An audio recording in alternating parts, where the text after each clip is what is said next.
함께 박수 치시면서 신령과 진정으로 주님 앞에 예배하며 나아갑시다. 성령이여 내 영혼을,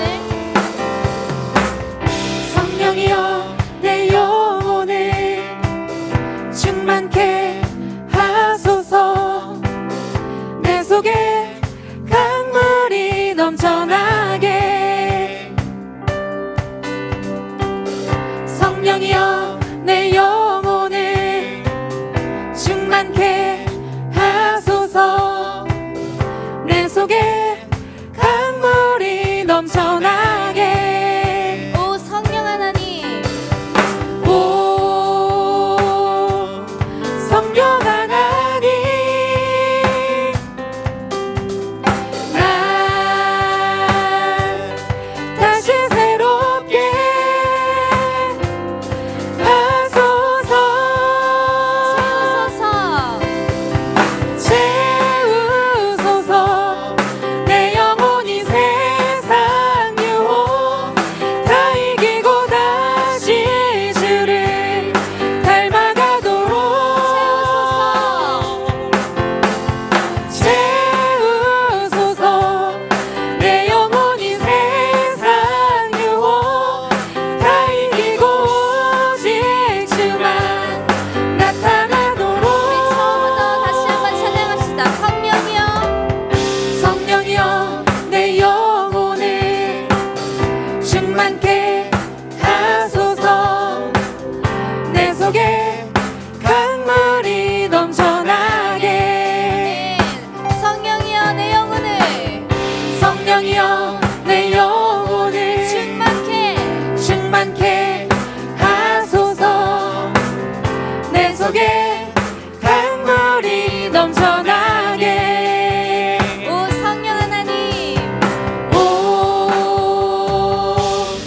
성령 하나님, 우리를 다시 새롭게 하소서. 다시 새롭게. 오 성령 하나님, 오 성령 하나님, 날 다시 새롭게 하소서. 채우소서. 채우소서. 내 영혼이 세상 유혹 다 이기고 다시 주를 닮아가도록. 채우소서. 내 영혼이 세상 유혹 다 이기고 오직 주만 우리 한 번 더 고백합시다. 채우소서. 내 영혼이 세상 유혹 다 이기고 다시 주를 닮아가도록.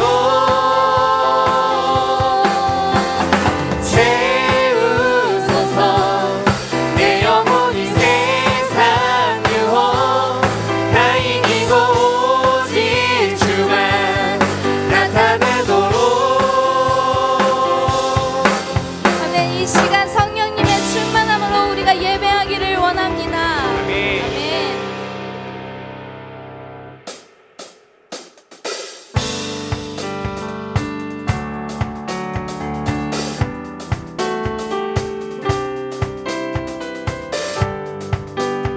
우리 이 시간 주님께 이렇게 고백하며 나아가기를 원합니다. 갈급한 내 맘, 급한 내 맘 만지시는 주. 사랑과 노래 드리기 원합니다. 주 사랑해요. 주 찬양해요. 높고 거룩한 주 날 만져주시니 이전과 같지 않으리. 주 사랑해요. 주 사랑해요.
진정으로 경배 드려요. 주 사랑해요. 영원히 찬양해 예수. 신령과 진정으로 경배 드려요.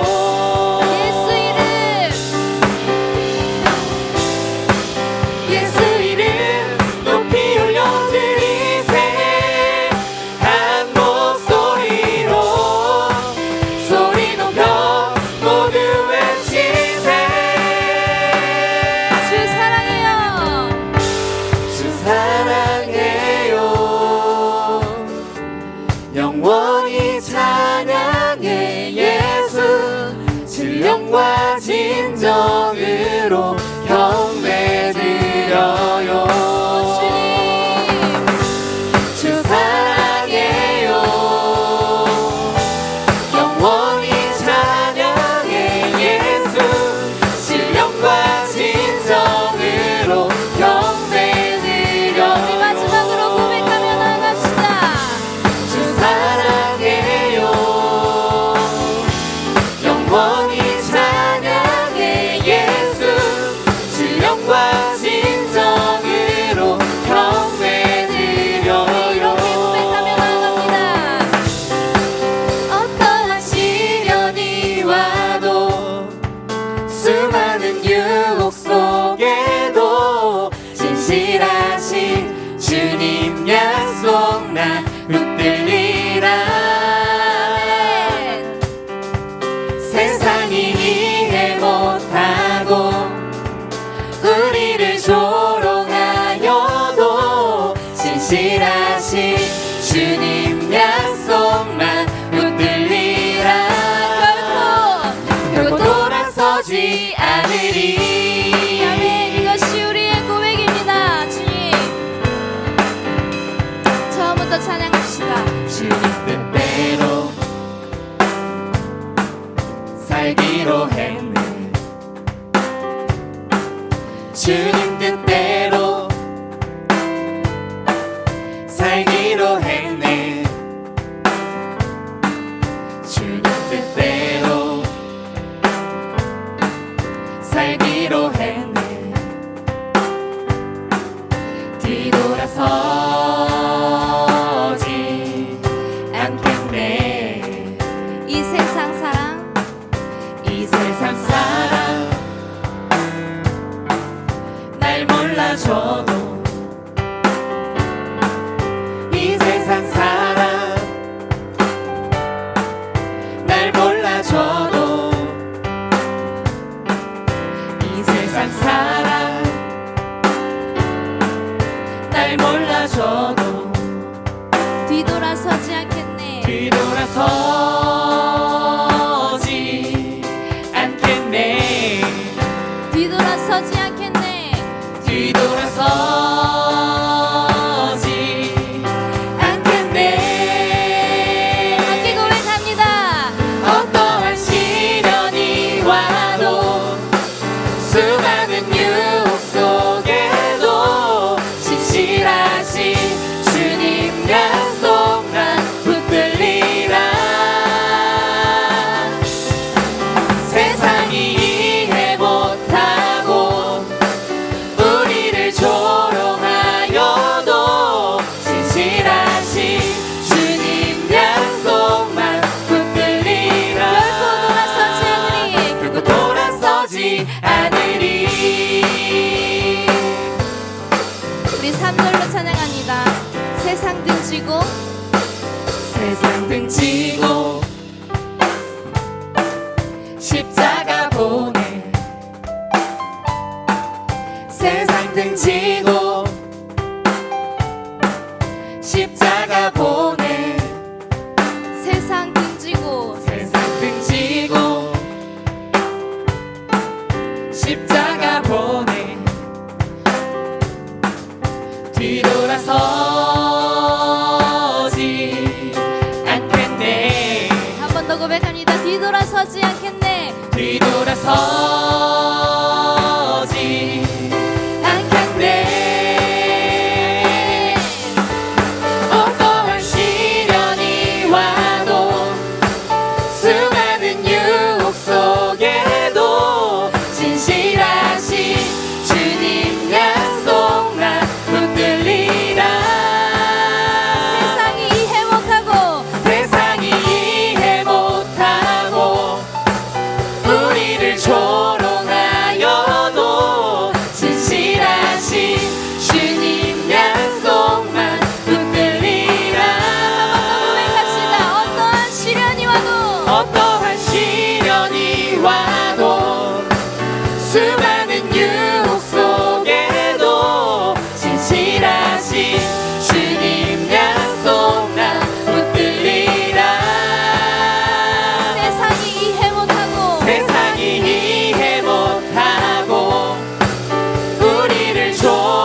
확실하신 주님 약속만 붙들리라.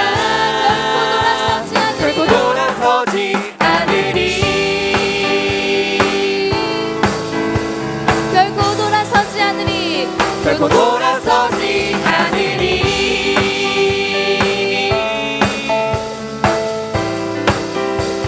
결코 돌아서지 않으리. 아멘.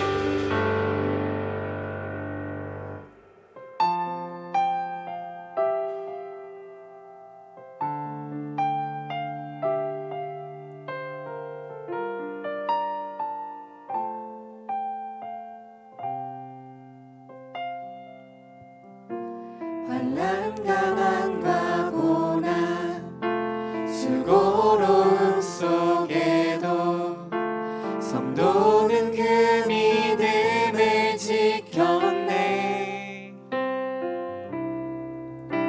주를 섬기는 일에 자신을 다 드리며 진리의 말씀과 성령으로 그 길을 걸었네. 그리스도 안에서 그리스도 안에서 새롭게 하시고 그리스도로 인하여 자유케 되었네. 우리는 무명하나 유명한 자요.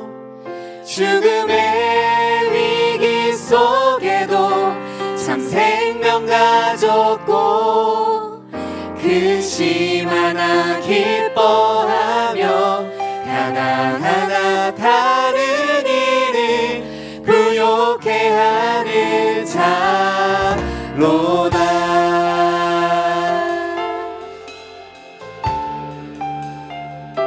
이 시간 가사를 다시 한번 생각하면서 함께 고백하며 나아갑시다. 환난 가난과 고난 환난 가난과 고난 수고로움 속에도 성도는 그 믿음을 지켰네. 주를 섬기는 일에 자신을 다 드리며 진리의 말씀과 성령으로 그 길을 걸었네. 그리스도 안에서 그리스도 안에서 새롭게 하시고 그리스도로 인하여 자유케 되었네. 우리는 무명하나 유명한 자요.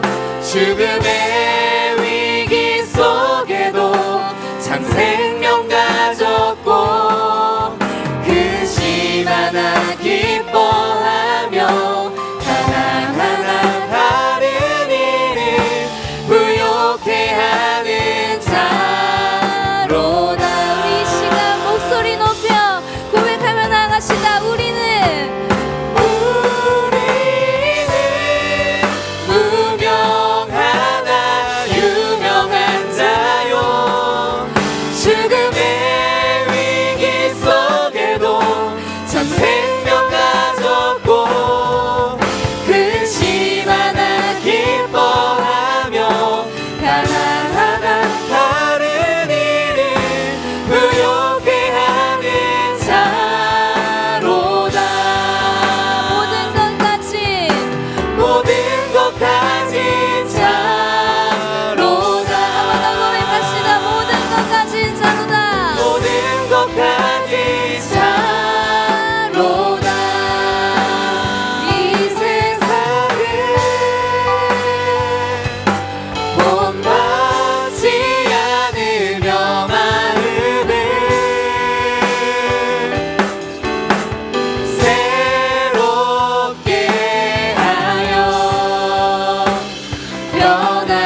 주님께서 우리에게 이야기하시는 그 음성에 귀 기울이며 나아가기를 소망합니다.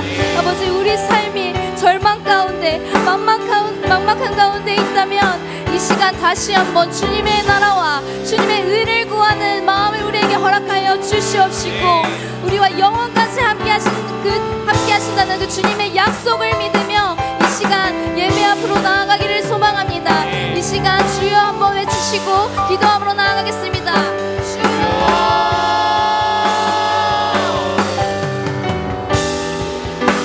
주님, 이 시간 아버지 주님 앞에 나아가기를 소망합니다. 주님, 우리 마음에 아버지 우리 삶 가운데 절망과 아버지 막막한 가운데 있지만 아버지 그럼에도 불구하고 우리가 다시 한번 주님의 나라와 의를 구하며 아버지 우리에게 허락하신 그 소망을 바라보기를 원합니다. 우리와 영원까지 함께 하시는 그 주님을 바라보며 나아가기를 원합니다. 이 시간 말씀을 통하여서 주님의 음성을 듣게 하여 주시옵시고 주님의 마음을 알게 하여 주시옵소서. 이 시간 주님 앞에 나아가기를 소망합니다. 주님 함께 하여 주시옵소서.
오늘 우리에게 주시는 하나님의 말씀은 사도행전 5장 16절부터 32절까지의 말씀입니다.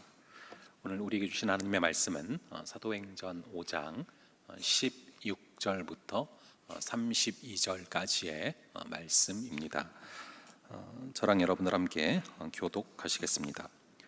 예루살렘 부근에 수많은 사람들도 모여 병든 사람과 더러운 귀신에게 괴로움 받는 사람을 데리고 와서 다 나음을 얻으니라.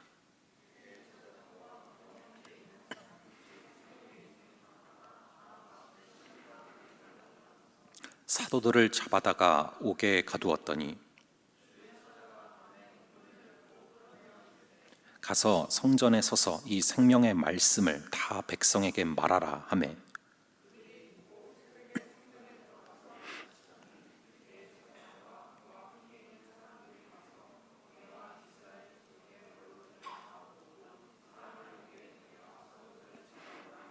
부하들이 가서 옥에서 사도들을 보지 못하고 돌아와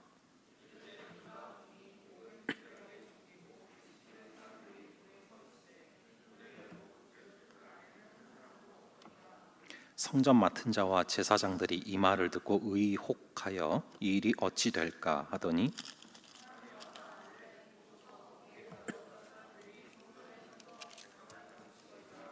성전 맡은 자가 부하들과 같이 가서 그들을 잡아왔으나 강제로 못함은 백성들이 돌로 칠까 두려워함이더라. 이르되 우리가 이 이름으로 사람을 가르치지 말라고 엄금하였으되 너희가 너희 가르침을 예루살렘에 가득하게 하니 이 사람의 피를 우리에게로 돌리고자 함이로다.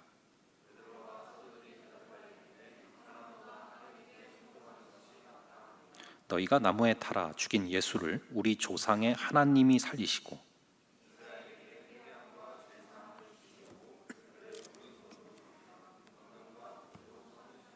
다 함께 우리는 이 일의 증인이요 하나님이 자기에게 순종하는 사람들에게 주신 성령도 그러하니라 하더라.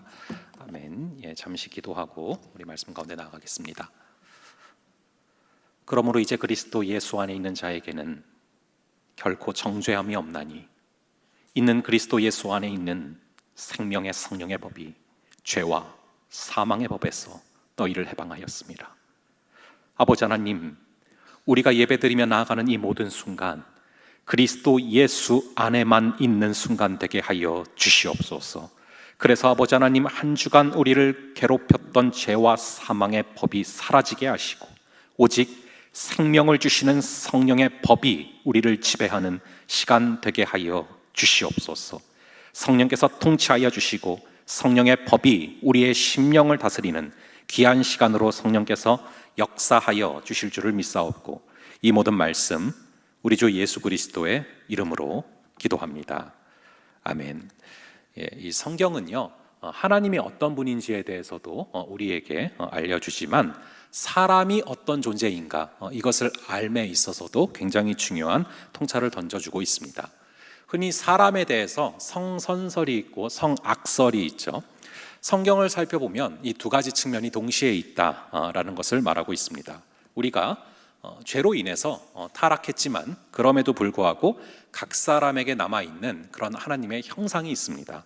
그런 성선설의 측면이 있는가 하면은 의인은 없나니 하나도 없도다라는 그런 말씀처럼 우리 안에 있는 죄악을 놓고 우리는 계속해서 씨름하며 성령의 도우심을 간구해야 되는 그런 존재가 맞습니다. 그래서 예수님이 오셔야만 됐고, 그래서 십자가에 달리셨고, 그래서 부활하셨고 승천하시면서 성령을 보내주셨습니다. 그런데 그러한 성령께서 오시자 성악설에 가깝던 사람들이 놀랍게 변화됐고요, 그래서 이 난 크리스찬들이 충격을 받게 됩니다. 이 초대교회가 탄생했을 때 이 교회는 충격 그 자체였습니다. 이 앉은뱅이를 일으킨 것도 이 세상 사람들이 볼 때 굉장히 신기한 일이지만요, 이 사도들이 어부였고 그리고 굉장히 평범한 사람들이었는데 이들이 말씀을 선포하는데 5천 명이 넘는 사람들이 회심하는 역사가 벌어집니다.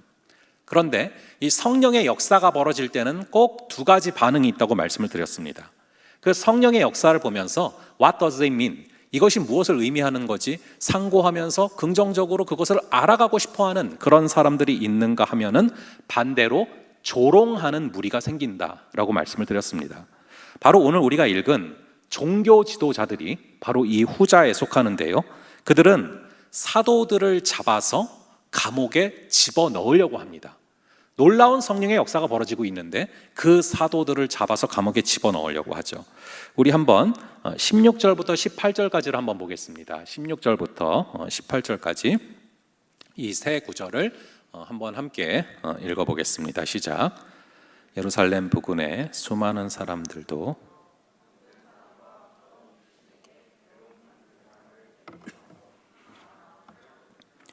대제사장과 그와 함께 있는 사람, 즉 사두개인의 당파가 다 마음에 시기가 가득하여 일어나서 사도들을 잡아다가 옥에 가두었더니, 자, 이 대제사장과 사두개인들은 하나님 전문가입니다.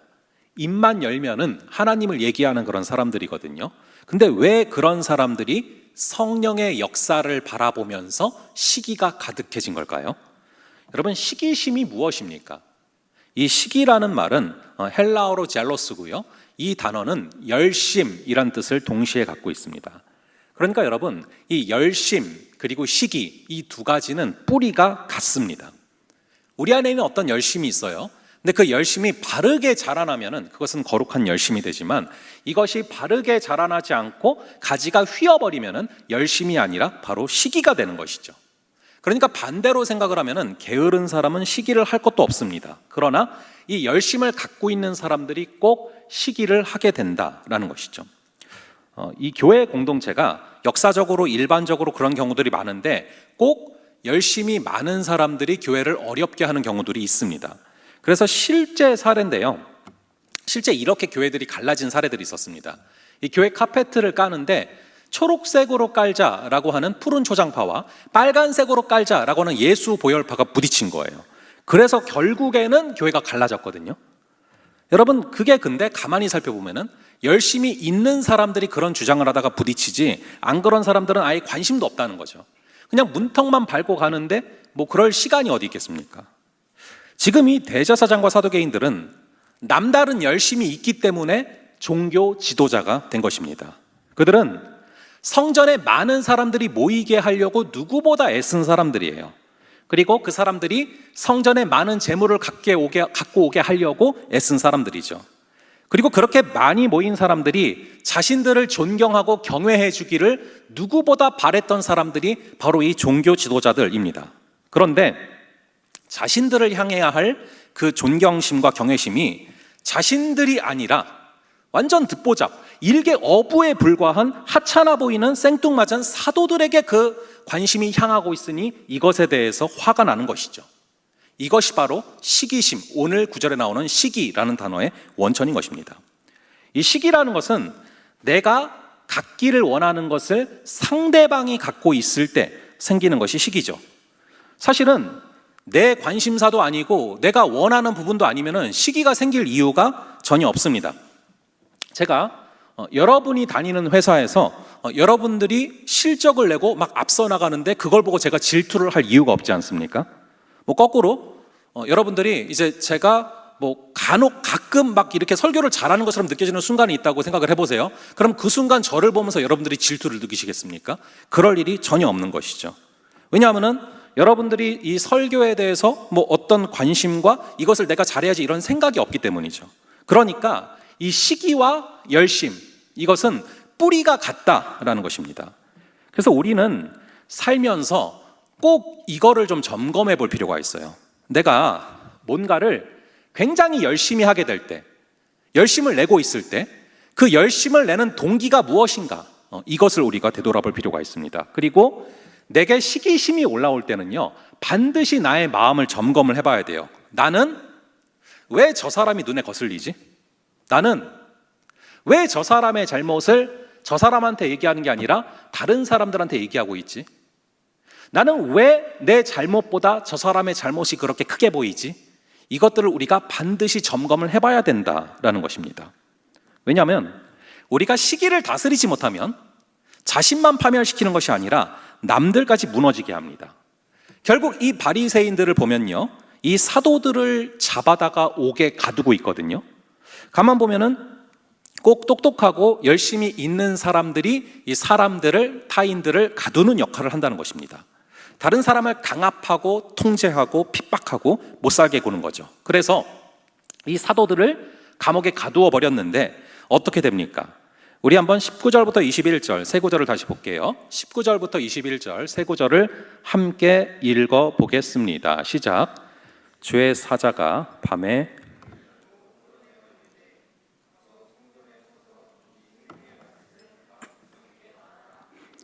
그들이 듣고 새벽에 성전에 들어가서 가르치더니 대제사장과 그와 함께 있는 사람들이 와서 공회와 이스라엘 족속의 원로들을 다 모으고 사람을 옥에 보내어 사도들을 잡아오라 하니.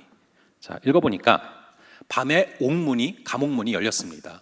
그리고 주의 사자가 열었다라고 나와요. 이 주의 사자가 왜 이 천사인데, 이 천사들이 왜 감옥문을 열어줬습니까? 피신해서 도망가서 잘 먹고 잘 살라고 열어준 겁니까? 아니에요. 뒤에 읽어보면은 이 감옥에서 나가서 생명의 말씀을 백성들에게 전파하라 라고 열어준 것입니다. 우리가 살면서 보면은 하나님께서 꽉 막혀있던 나의 상황을 풀어주시고 열어주실 때가 있거든요. 그 이유가 뭔지 아십니까? 살아있는 생명의 말씀을 전하고 살아있는 생명의 복음을 전하라 라고 그것들을 풀어주실 때가 있다는 것입니다. 이 살아있는 생명의 말씀을 가감없이 있는 그대로 전하고 있는 그대로 들어야 되는데 그거를 하지 못하는 게 우리의 가장 큰 문제의 원인이 됩니다. 이거는 좀 더 구체적으로 저 같은 목회자들의 문제인 경우가 많죠. 사실 저도 이 생명의 말씀을 있는 그대로 가감없이 전해야 되는데 제가 이제 좋아하는 책, 또 제 입맛에 맞는 본문들, 이것들로만 전하는 편향된 문제들이 저 안에 있다라고 생각이 들었기 때문에 일부러 생명의 삶을 본문으로 정하고 제 취향과 제 취미와 제 어떤 호감도와 상관없이 이 말씀을 그대로 전하고 싶어서 나름대로 저도 재갈을 물린 거거든요. 그래서 혹시라도 여러분이 이렇게 지내다가 가끔 문득 이상하게 목사님 기도를 좀 하고 싶네, 이런 마음이 드는 분들이 혹시 있다. 그러면은 좀 이런 기도를 해주시기를 부탁을 드릴게요. 먼저는 결석이 좀 나가게 해주세요. 그걸 기도를 해주시고요. 그리고 뒤가 더 중요한데 좀 어떤 기도를 부탁드리고 싶냐면은, 하나님, 목사님이 창세기부터 요한계시록까지 66권을 빠짐없이 그대로 전할 수 있는 목사님 되게 하여 주시옵소서 라는 기도를 좀 여러분들이 만약에 기도하고 싶으시다 그러면 좀 부탁을 드릴게요. 제가 온세계교회에 와서 참 감사하고 도전이 됐던 것이, 담임 목사님께서 새벽 설교를 매일 직접 감당을 하시면서 이 성경을 한 장씩 한 장씩 매일마다 전하시더라고요. 창세기부터 요한계시록까지 전부를 말이죠.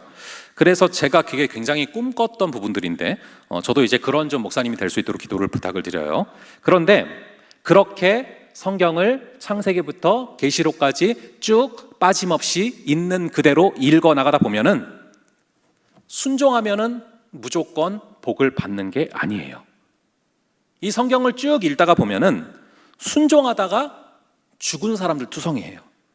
히브리서 11장 믿음의 장을 보면은 순종을 하다가 순교한 사람들 투성이란 말이죠. 우리가 하나님께 순종을 하면은 물론 복을 받기는 받죠. 무슨 복을 받습니까?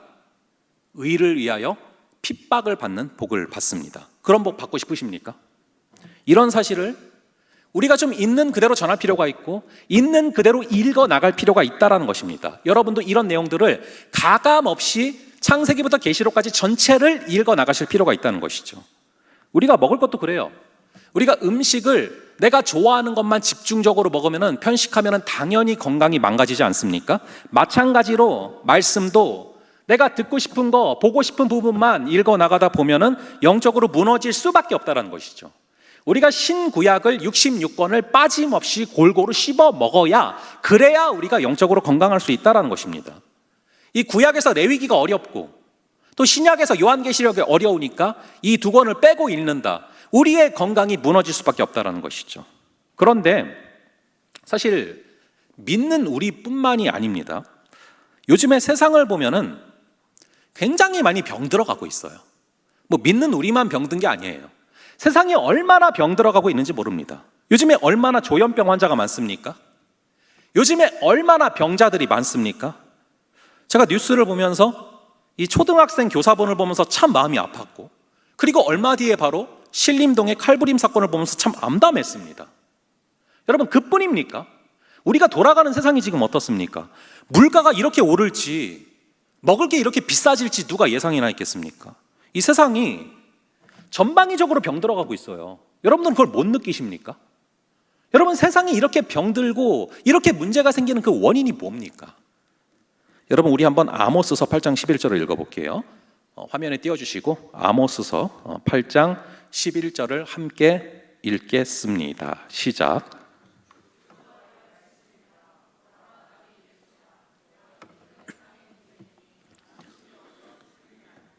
물이 없어 가람이 아니요 여호와의 말씀을 듣지 못한 기갈이라.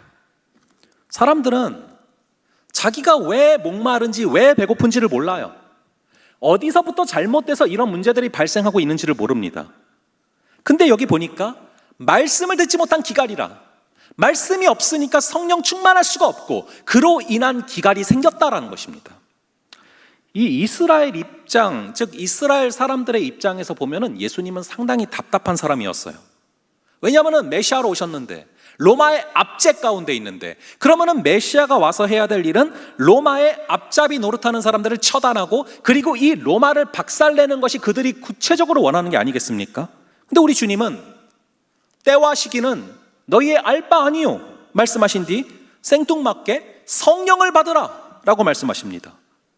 왜 수많은 문제 앞에서 전혀 상관이 없어 보이는 성령을 받으라라는 말씀을 하십니까? 왜냐하면 그래야만 우리가 진리를 식별할 수 있는 눈이 생기기 때문에 그래요.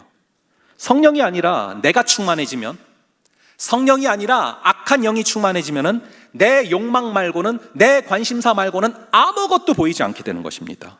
그런 맥락 가운데 이 사도들을 탈출시켜서 백성들에게 성령의 충만함을 주시고 싶으셔서 그러려면 생명의 말씀을 있는 그대로 가감없이 전파를 해야 그것이 가능해지기 때문에 그렇게 전달을 하면은 누군가는 분명히 영적으로 살아나거든요. 그래서 우리 주님께서 그들을 탈출시키셨다라는 것이죠. 우리 한번 22절부터 26절까지를 한번 돌아가면서 다시 한번 읽어볼게요. 22절부터 26절까지의 말씀을 저랑 여러분들 함께 돌아가면서 다시 한번 읽어보겠습니다. 부하들이 가서 옥에서 사도들을 보지 못하고 돌아와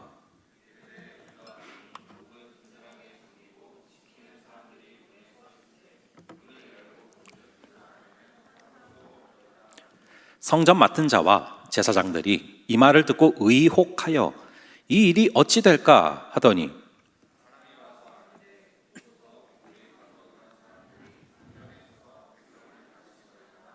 다 함께 성전 맡은 자가 부하들과 같이 가서 그들을 잡아왔으나 강제로 못함은 백성들이 돌로 칠까 두려워함이더라. 자, 사도들이 지금 성전에서 백성을 가르치고 있다라는 얘기를 대제사장들이 듣게 됐어요. 그리고서 이게 무슨 말도 안 되는 얘기인가 싶은 거죠. 그래서 부하들한테 말을 한 겁니다. 감옥에 있는 사도들 좀 빨리 데려와봐 라고 얘기를 했더니 그들이 갔는데 감옥에 사도들이 없는 거예요. 그러면은 이걸 도대체 누가 풀어준 겁니까? 이게 지금 해석이 안 되는 것이죠. 경비병들이 이 사도들을 풀어줄 리가 없잖아요. 경비병이 만약에 풀어줬다, 그래서 도망간 거다, 그럼 숨었겠죠. 그런데 이 사도들은 숨지도 않아요. 대놓고 바로 앞에 나와서 계속해서 생명의 말씀을 그대로 전하고 있는 것입니다. 그러니까 지금 대제사장들이 이 사건이 지금 이 상황이 해석이 안 되는 거예요. 그래서 24절에 의혹하다라는 말은 설명이 도대체가 안 된다라는 그런 뜻입니다. 이 대제사장들이 브레인이거든요. 머리가 굉장히 좋거든요. 이 로마 정부와 힘을 합쳐서 예수님을 십자가에 못 박아 버릴 만큼 계획적이고 치밀하고 똑똑한 사람들인데, 하지만 그런 자들이 때로는 해석이 전혀 안 되는 그런 일을 만나게 된다는 것입니다. 여러분, 이 교회라는 곳은요, 교회 공동체라는 곳은요, 그리고 크리스찬들은요, 해석이 안 되는 그런 사람들이어야 돼요. 이 교회라는 곳이 해석이 안 되는 그런 곳이어야만 합니다. 우리가 살아가는 모든 모습들이 세상 사람들이 바라볼 때 너무 뻔한 모습이 되면은 안 돼요. 근데 그럴 줄 알았다. 이렇게 세상 사람들이 우리를 보면은 안 된다는 것입니다.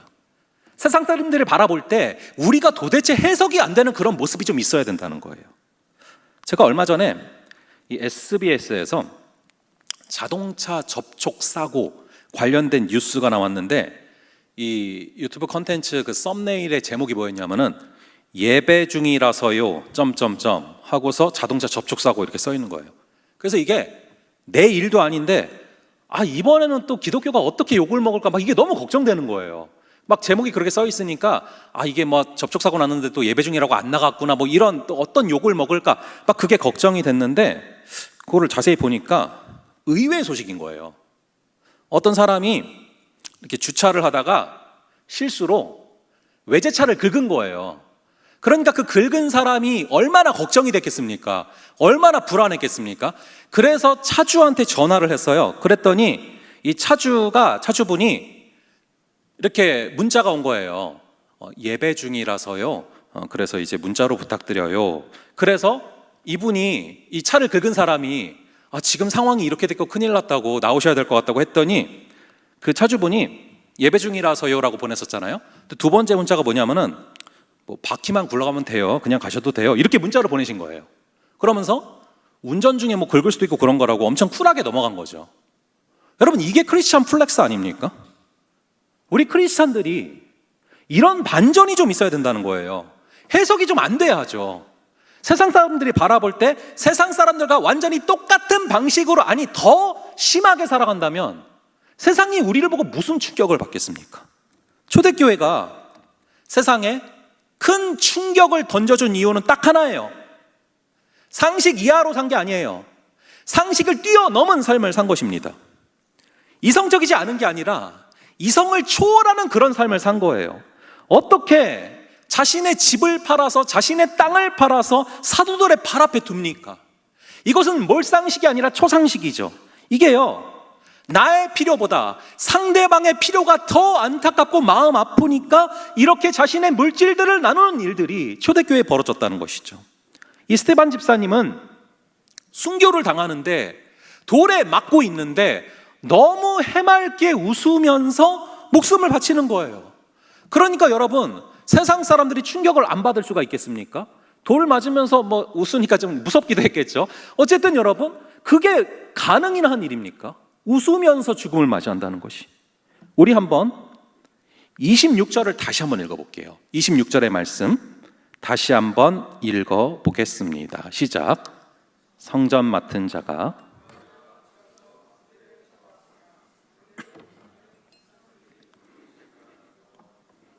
사도들을 다시 어쨌든 잡아왔어요.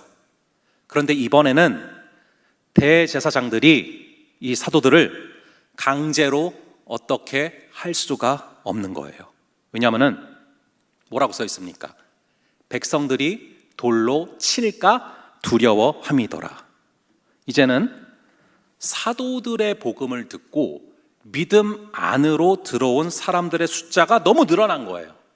하루에 3,000명, 또 하루에 5,000명씩 예수님이 주님이시다라는 것을 알게 되고 예수님이 길이요 진리요 생명이다라는 것을 알게 됐습니다. 그래서 예수를 믿기 시작한 사람들이 부지기수로 늘어난 거예요. 그래서 역으로 이 바리새인들은 겁이 나고 두려워지기 시작한 겁니다. 이 바리새인들은 백성들이 사도들을 따라가는 것을 시기를 하다가 이 백성들이 예수 그리스도에 대한 믿음을 갖게 되자 이제는 사도들이 두려워지기 시작을 한 겁니다. 그러니까 이 종교 지도자들이 겁먹기 시작한 게요, 이제는 이 사도들의 뒤를 따르는 사람들, 요즘 말로 하면은 팔로워들이 많아진 거예요. 구독자들이 많아진 거예요. 그래서 이제는 이 사도들을 내가 좌지우지할 수 없는 그런 사람들이 돼버린 것이죠.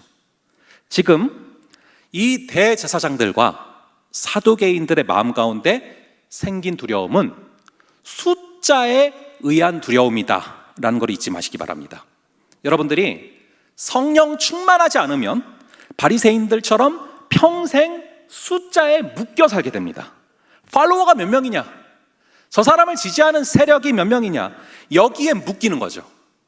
여러분, 그게 바로 세상에서 말하는 정치거든요. 정치는 나를 따르는 팔로워들을 늘리는 일입니다. 뭐 어그로를 끌던지 뭐 프레임 전쟁을 하던지 해가지고 나를 따르는 팔로워를 늘리는 게 바로 정치예요. 그래서 숫자에 민감하고 숫자에 목숨을 걸고 심지어는 숫자를 부풀리기도 합니다. 왜냐? 이 세상이 이 숫자 노름이기 때문에 그래요. 하지만 숫자만 보면 늘 불안해질 수밖에 없습니다. 여러분, 우리가 세상을 늘 불안하게 염려하면서 살 수 있는 방법이 있어요.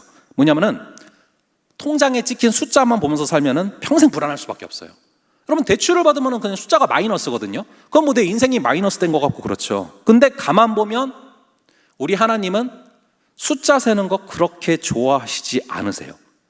이 다윗이 숫자를 세다가 인구 계수를 하다가 하나님께 엄청나게 혼납니다. 엄청난 재앙을 받습니다. 여러분, 백성들의 숫자를 세는 게 뭐가 그렇게 큰 잘못입니까? 하나님이 왜 그거에 대해서 그렇게 분노를 하셨죠? 혼내신 이유가 있어요. 이 다윗의 심중에 이스라엘 백성들의 수 가운데 전쟁에 나갈 만한 사람의 수가 몇 명이 되는가, 여기에 꽂혀서 그 수를 센 거거든요. 결국 이 마음의 중심이 하나님보다는 사람의 수가 더 많아야 전쟁에 이길 수 있다라는 그 마음의 중심이 변하고 있는 것을 우리 주님은 간파하셨고, 그래서 재앙을 내리셨고 그렇게 혼내셨다라는 거예요.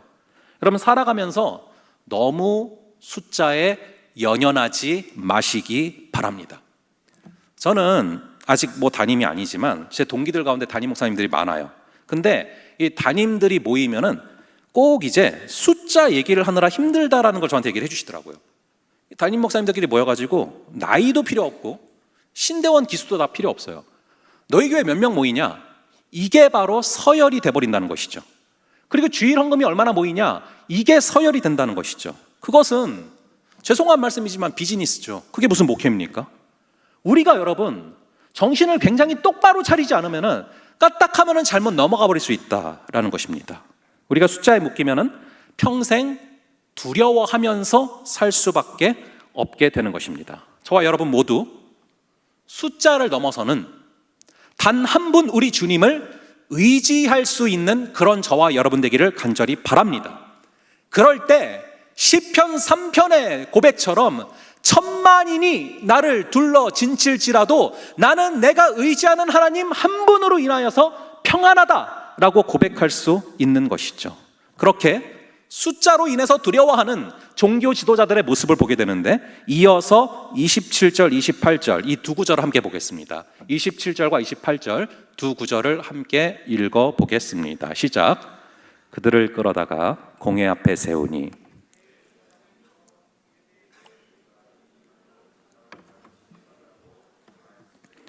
너희가 너희 가르침을 예루살렘에 가득하게 하니 이 사람의 피를 우리에게 돌리고자 함이로다. 자, 사도들을 공회 앞에 세워놓고 지금 대제사장들이 물어보고 있습니다. 예수를 그리스도라고 가르치지 말라고 그렇게 신신당부했는데 왜 가르쳤냐? 너희가 그렇게 지금 가르치는 이유가, 이 예수가 피 흘린 이유가 우리 때문이라고 말하고 싶은 거냐? 이렇게 말을 하죠. 자세히 보세요. 지금 두려움이 찾아왔습니다. 너 지금 나한테 뒤집어 씌우려고 그런 거지? 반대로 생각하면은 예수님의 죽음의 값을 뒤집어 쓸까봐 이들이 두려워하고 있는 것이죠. 이 사도들이 백성들에게 전한 메시지가 뭡니까? 대제사장들이 예수님을 십자가에 못 박았으니까 대제사장을 끌어내리자, 이런 말을 했습니까? 이렇게 선동했습니까? 아니에요. 사도들은 하나님이 전하라고 하신 말씀만 그대로 전했습니다. 예수를 믿으면 산다, 즉 살리는 얘기를 하고 있어요. 그런데 복음을 받아들이지 못하는 자들의 반응이 스스로 그랬다라는 것이죠. 이 사도들의 메시지는 한 번도 그들을 비난하는 메시지가 아니었어요. 사도들의 메시지가 비판의 메시지나 저항의 메시지가 아니죠. 늘 생명의 메시지를 전함에도 불구하고 마음이 두려운 사람들은 그것을 자기들의 이해관계로 치환을 해서 그것을 잘못 해석하고 있다라는 것이죠. 이 베드로가 뭐라고 말을 합니까? 우리 한번 자세히 보죠. 29절부터 31절까지, 29절부터 31절까지 이 세 구절을 또 한번 함께 읽어보겠습니다. 시작. 베드로와 사도들이 대답하여 이르되 사람보다 하나님께 순종하는 것이 마땅하니라. 너희가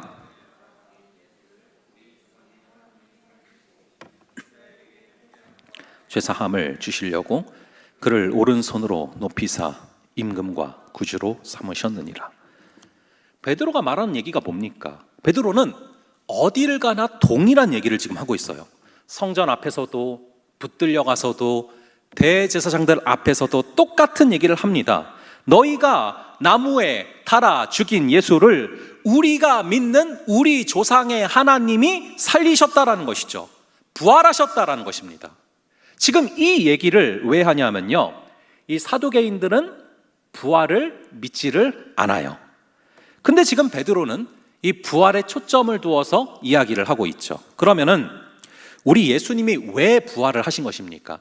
우리 다시 한번 31절을 읽어볼게요. 31절 말씀 다시 한번 함께 읽어보겠습니다. 시작. 이스라엘에게 임금과 구주로 삼으셨느니라. 왜 다시 살리셨대요? 이스라엘에게 회개함과 죄사함을 주시려고 부활하셨다. 부활의 목적이 뭐래요? 회개하게 하려고 부활하셨다라고 써져 있죠. 우리 예수님께서 공생의 사역을 시작하시면서 가장 첫 번째로 하신 말씀도 무엇입니까? 회개하라, 천국이 가까이 왔느니라 라고 말씀을 하셨습니다.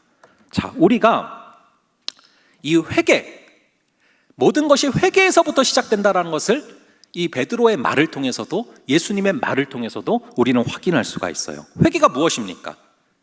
세상을 향하던 나의 방향을 바꿔서 다시금 하나님께로 가는 것, 그것이 바로 회개죠.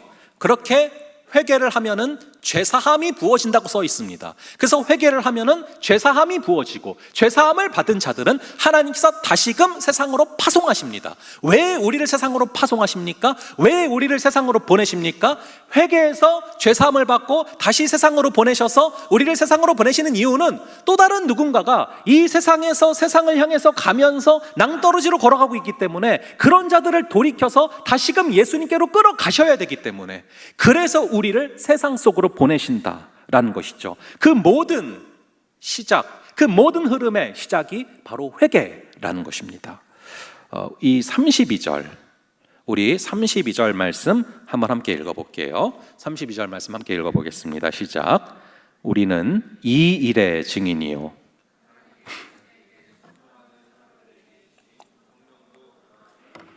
이걸 자세히 보시면 우리가 다른 일의 증인이 아니라 뭐의 증인이다? 이 일의 증인이래요. 여러분들이 어떤 직업을 갖고 계시든지, 어떤 전공을 갖고 있든지, 어떤 곳에서 일하고 있든지 우리에게는 공통분모가 있어요. 우리에게 주신 달란트를 통해서, 우리에게 주신 직장을 통해서, 우리에게 주신 일터를 통해서 우리는 복음을 전파하는 이 일의 증인이 되라 라고 말씀하고 있는 것입니다. 그냥 이 땅에서 잘 먹고 잘 살다가 가는 거면은 우리가 세상 사람들과 다를 바가 하나도 없죠. 복음을 전하는 이 일의 증인이 되라고 우리를 이 땅으로 보내주셨고, 우리를 불러주셨고, 그리고 성령의 증인 되라 라고 말씀하신다라는 것입니다. 이 존 파이퍼 목사님이요, 이 존 파이퍼 목사님이 한 번은 설교 중에 리더스 다이제스트를 그냥 그대로 기사를 쭉 읽으신 적이 있어요. 그분이 읽으신 기사의 제목이 뭐였냐 하면은 지금 빨리 시작해서 일찍 은퇴해라 라는 제목의 기사였어요. 요즘 세상 사람들도 많은 관심을 갖고 있는 건데요, 경제적인 자유를 빨리 확보한 뒤에 조기 은퇴해서 돈 걱정 없이 행복하게 살아라, 이런 기사가 나왔던 거를 쭉 읽으셨어요. 그 기사 속에서 바비랑 페니는 59세랑 51세에 조기 은퇴를 합니다. 일찍이 경제적 자유를 확보했고, 그래서 보트를 타고 다니고 소프트볼을 즐기면서 조개 껍질을 수집하는 그런 기사예요. 존 파이퍼 목사님은 그 기사를 쭉 읽고 나서 이게 바로 비극이다 라고 말합니다. 영원한 하나님의 나라에 들어갈 준비가 되어 있는지에 대해서는 전혀 신경 쓰지 않는 삶, 이게 바로 비극이라는 거예요. 제발 그런 꿈을 쫓아가지 말라는 겁니다. 그런 삶을 동경하는 게 비극이다라고 말을 하는 거예요. 좋은 집, 좋은 차, 좋은 직장, 빠른 은퇴 후에 경제적 자유를 누리는 삶, 조개 껍질 수집, 이런 것들을 예수님 다시 오실 때 여러분들은 예수님 앞에서 자랑할 수 있습니까? 예수님을 다시 만나게 됐을 때 여러분들은 그런 것들을 자랑할 수 있느냐는 것입니다. 그런 것들이 주님 앞에 서게 됐을 때, 재림을 하시든 우리가 가든 주님 앞에 서게 됐을 때 그런 것들이 여러분이 자랑할 수 있는 유일한 것이 되지 않기를 주님의 이름으로 축원합니다. 이 존 파이퍼 목사님은 반대로 그 설교를 전하시는 그 주간에 그 교회에서 파송했던 선교사님 부부가 복음을 전하러 가다가 브레이크 고장으로 인해서 절벽에서 사망한 사건을 언급하십니다. 그러면서 이 사건은 과연 비극이냐라고 묻습니다. 동년배 사람들이 빠른 조기 은퇴 후에 경제적 자유를 누리면서 20년을 보트를 타고 다니고 조개를 잡으면서 인생을 낭비하고 있을 때 주의 복음을 어렵게 전하다가 한순간에 영원한 삶으로 들어가신 그들의 삶이 과연 비극이냐, 어떻게 그것을 비극이냐라고 말할 수 있느냐라고 반문하는 것입니다. 간절히 바라기는 우리의 삶이 사도행전에 나오는 사도들의 삶처럼, 또 스데반 집사님의 삶처럼 우리가 주를 위해 우리의 모든 것을 집중시키는 삶을 살기를 바랍니다. 바리새인이나 사두개인처럼 자신의 자리를 지키려고 시기하고 수에 매여서 두려워하다가 삶을 끝이는 것이 아니라 제자들이 보여진 것처럼 이 일의 증인이라, 우리가 어떤 직장에 있든 어떤 자리에 있든 어떠한 은사를 주셨든 상관없이 우리는 복음을 전하는 이 일의 증인이라, 이것을 가슴에 새기며 걸어갈 수 있는 그런 저와 여러분 되시기를 주님의 이름으로 축원합니다. 우리 함께 찬양하며 기도하며 나아갈 텐데요, 나의 한숨을 바꾸셨네 라는 찬양 함께 하면서 우리의 마음을 사라질 것에 두었던 우리의 삶의 모습들을 회개하며 헛되고 헛된 것들을 바라보며 은혜를 놓치며 살았던 우리의 삶을 돌아보며 우리 주님을, 예수 그리스도를 붙들며 살아가는 이번 한 주 또 앞으로가 되게 하여 달라고 우리 함께 찬양하고 기도하겠습니다.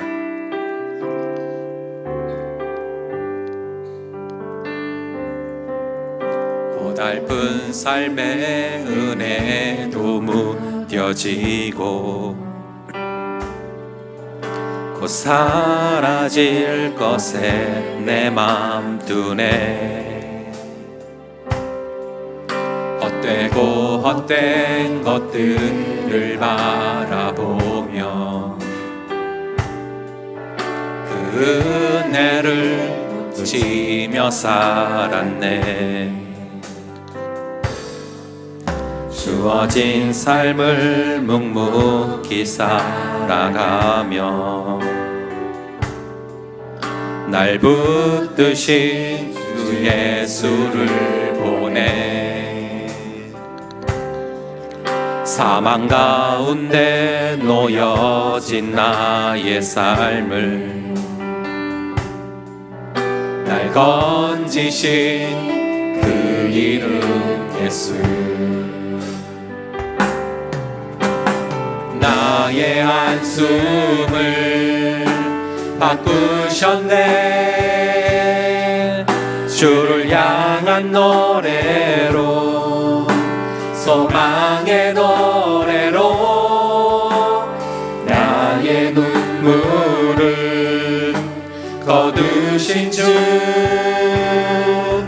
예수 이름 안에 살게 하소서. 고달픈 삶의 은혜도 무뎌지고 고달픈 삶의 은혜도 무뎌지고 또 사라질 것에 내 맘 두네. 헛되고 헛된 것들을 바라보며 그 은혜를 놓치며 살았네. 주어진 삶을 묵묵히 살아가며 날 붙드신 주 예수를 보내. 사망 가운데 놓여진 나의 삶을 날 건지신 그 이름 예수. 나의 한숨을 바꾸셨네. 주를 향한 노래로, 소망의 노래로 나의 눈물을 거두신 주 예수 이름 안에 살게 나의 한숨을 바꾸셨네. 나의 한숨을 바꾸셨네. 주를 향한 노래로, 소망의 노래로 나의 눈물을 거두신 주 그 이름 안에 살게 하소서. 아버지 하나님, 우리는 복음을 전하는 이 일의 증인이라 말씀하셨습니다. 아버지 하나님, 우리가 세상 사람들과 똑같은 꿈을 꾸고 있지는 않습니까? 오히려 세상 사람들보다 더 욕심을 부리며 더 잘 먹고 잘 살다가 경제적 자유를 빨리 확보하고 편하게 살다 그냥 죽고 싶은 그런 세상 사람들과 똑같은 자세가 있었다면 아버지 하나님, 우리를 불쌍히 여겨주시고 우리 찬양 함께한 것처럼 사망 가운데 놓여진 나의 삶을, 나를 건지신 그 이름 예수를 바라보며 예수의 이름 안에 거하는 그런 우리가 되게 하여 주시옵소서. 그러므로 이제 그리스도 예수 안에 있는 자에게는 결코 정죄함이 없나니 이는 그리스도 예수 안에 있는 생명의 성령의 법이 죄와 사망의 법에서 너희를 해방하였음이라. 아버지 하나님, 우리가 그리스도 예수 안에서 살아가게 하여 주시옵소서. 아버지 하나님, 그리하여서 세상 사람들과 똑같은 꿈을 꾸며 세상 사람들과 똑같은 가치를 바라보며 걸어가는 것을 초월하게 하시고 이 세상에 충격을 던져주는 삶을 살게 하여 주시옵소서. 이 세상이 바라볼 때 이해가 되지 않는 삶을 살게 하여 주시옵소서. 이 땅이 전부인 것처럼 살아가지 말게 하시고 우리의 한숨을 바꾸실 주님, 우리를 소망의 노래로, 주를 향한 노래로 우리의 눈물을 거두시고 우리를 기뻐 안아주시는 주님을 바라보며 달려가는 그러한 우리의 한 주가 되게 하여 주시옵소서. 우리 함께 주여 외치고 기도하겠습니다. 주여.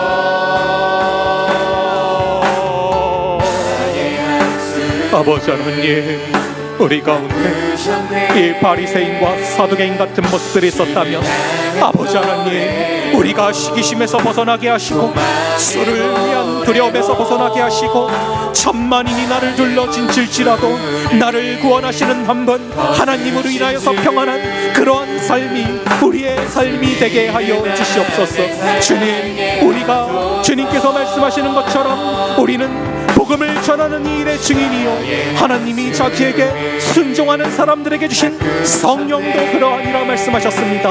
아버지, 우리가 어떠한 자리에 있든지 어떠한 직장을 갖고 있든지 어떠한 일터에 있든지 어떠한 상황에 있든지 우리의 마음이 오직 우리를 구원하신 예수 그리스도께 묶이게 하여 주시옵소서.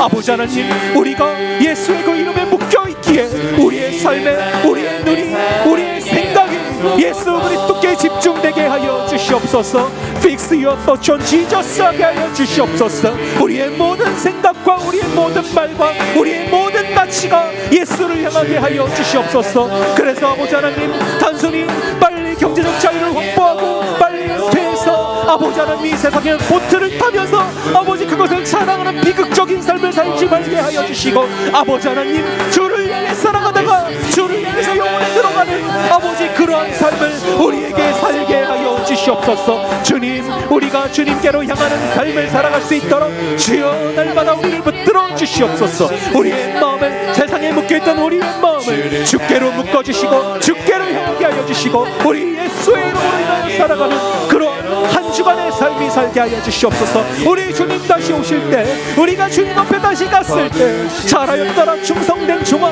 우리를 안아주시고 기뻐하시는 그런 삶이 우리의 삶이 되게 하여 주시옵소서. 우리 한 가지 더 기도하겠습니다. 캄보디아 단기 선교를 위해 기도하겠습니다.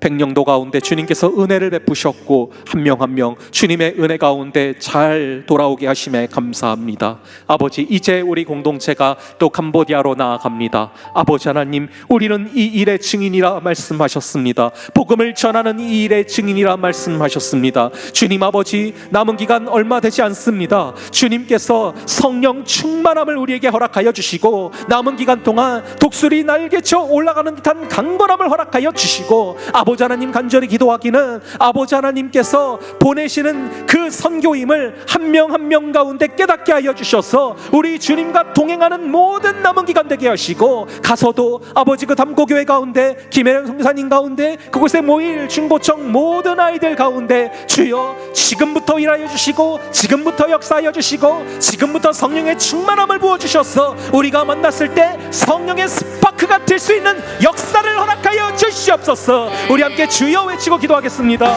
주여.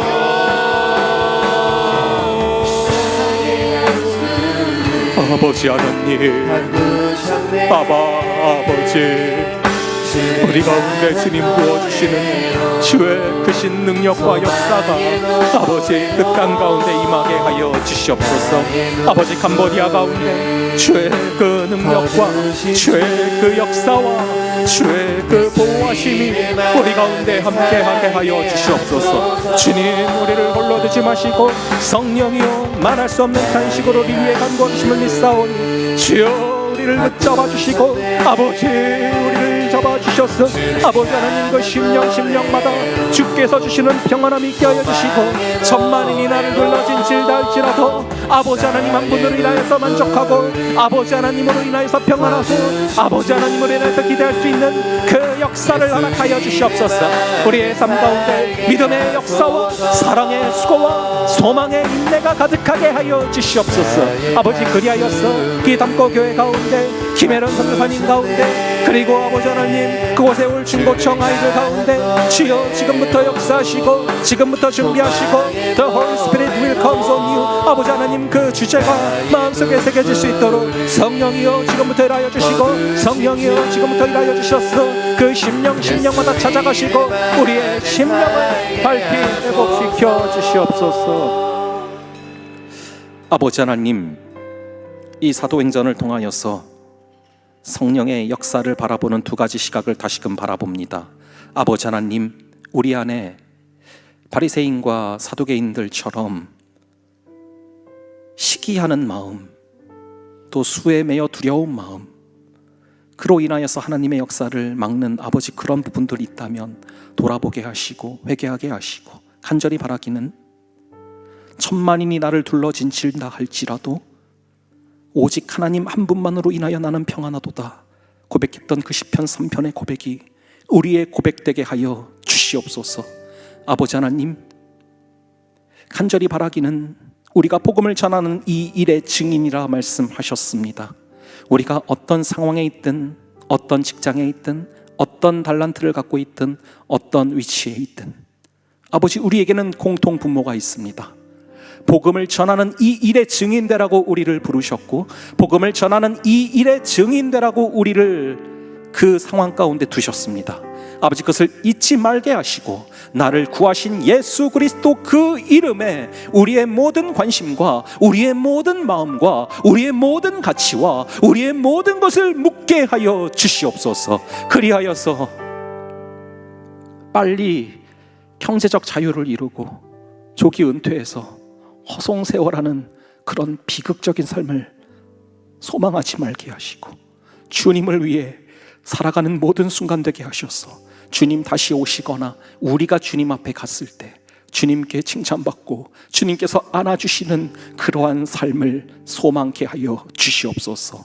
그래서 그 가치관이 우리를 사로잡아서 우리가 때로는 세상에 이해가 되지 않는 삶, 세상에 신선한 충격을 주는 삶, 우리가 세상 사람들이 추구하는 똑같은 돈과 똑같은 성공에 매여 있는 것이 아니라 그것을 초월하는 하나님의 가치에 매여 있는 그러한 삶을 살아가는 한 주가 되게 하여 주시옵소서.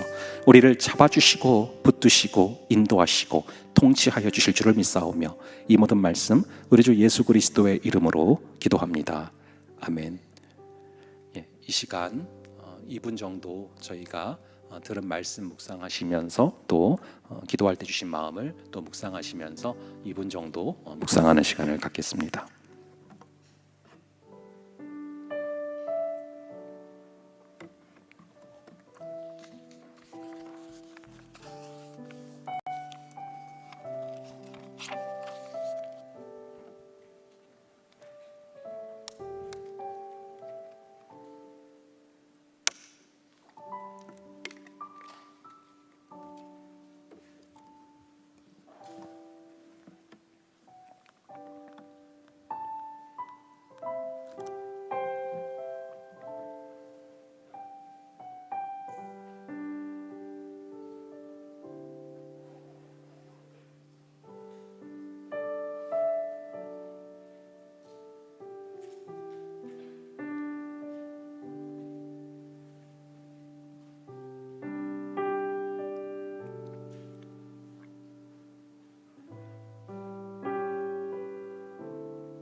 이 시간은 삶으로 드리는 예배를 작성하는 시간을 갖겠습니다. 여러분들 또 묵상하신 내용들을 작성하면서 또 말씀에 부르신 하나님의 반응하는 그 시간을 갖겠습니다. 3분 정도 시간을 갖겠습니다.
캄보디아 선교 가나요? 네, 갑니다.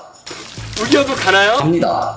40도 넘어도? 갑니다. 한 번뿐인 휴가 쓰고 갑니다. 벌레랑 자 갑니다. 상명으로 갑니다. 기도하며 갑니다.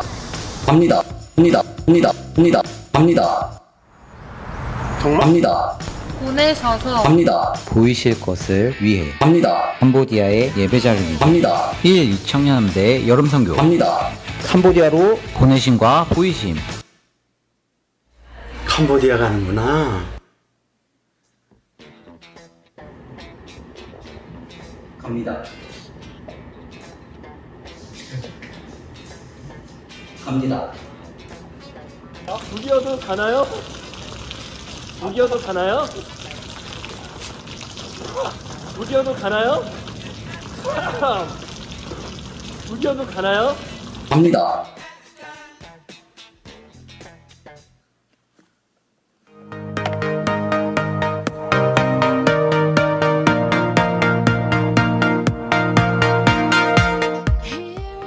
임시총회 안내입니다.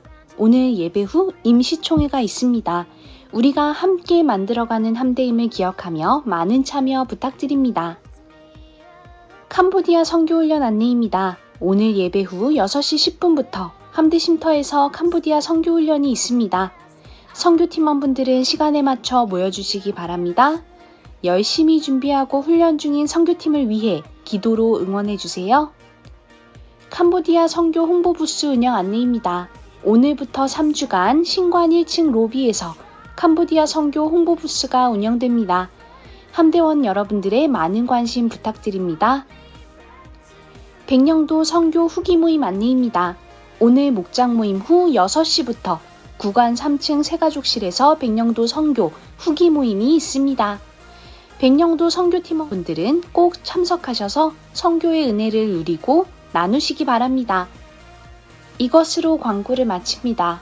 말씀으로 무장하여 세상으로 나가는 청년함대원들을 응원합니다. 두 가지 정도 말씀드리고서 기도로 예배를 마치겠습니다. 영상에서 보신 것처럼 이제 캄보디아 선교 계속 준비 중에 있는데요. 여러분들의 기도가 필요하니까 기도를 해주시고요. 그리고 오늘 축도 이후에 임시총회가 바로 진행되니까 기억하시고 참여해 주시면 되겠습니다. 기도하겠습니다. 지금은 우리 주 예수 그리스도의 은혜와 아버지 하나님의 극진하신 사랑하심과 성령 하나님의 감화, 감동, 교통, 위로 충만케 하시는 역사가 복음을 전하는 이 일에 증인되라 우리를 부르신 주님을 믿고 그 주님께 우리의 모든 것을 고정하며 살아가기를 다짐하는 여기에 모인 모든 지체들 머리 위에 지금부터 영원까지 함께할지어다. 아멘.